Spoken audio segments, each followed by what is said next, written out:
racial justice. Housing justice is racial justice.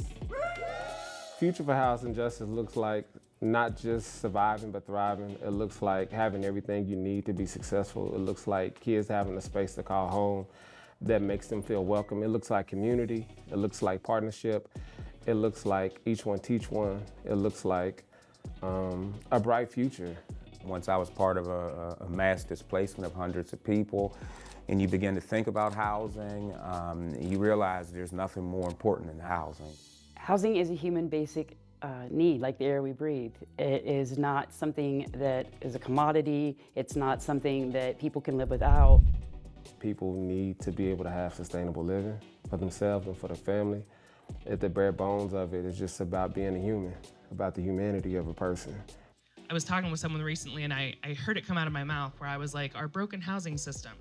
And I was like, you know, I'm loath to actually say our broken housing system because I don't think that our housing system is broken.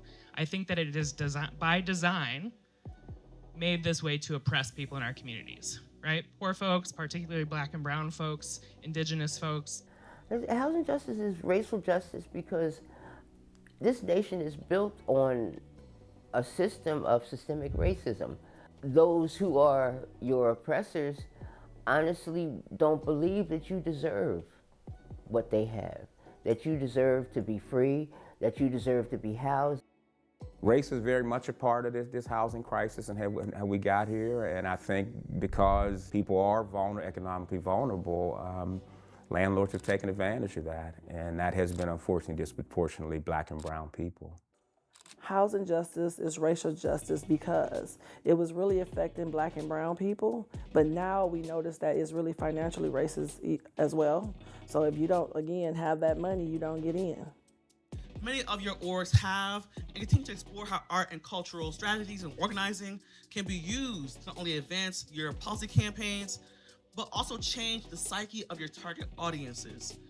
And so if most people are spending their time in culture, that means culture is decisively the best venue to meet them where they are at if you want them to think about the world in a new kind of way and embrace a new narrative for housing justice.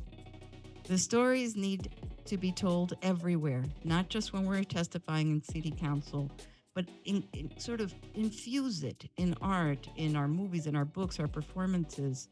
We need artists as ambassadors. These cultures where most people are at most of the time. And we need to really make sure that these people, that these billionaires are paying their fair taxes, because that will be one of the first steps to solving some housing, because they rather give you 50 million turkeys instead of give you 50 million towards housing. So it's important for me to educate people about their rights and to get people to fight. Unless you're willing to get out there and fight for yourself, people will continue to give you the same crap they've been giving you. Now we're coming together across the country, and it's now time for us to demand that our policymakers and our government officials begin to get the people what they deserve.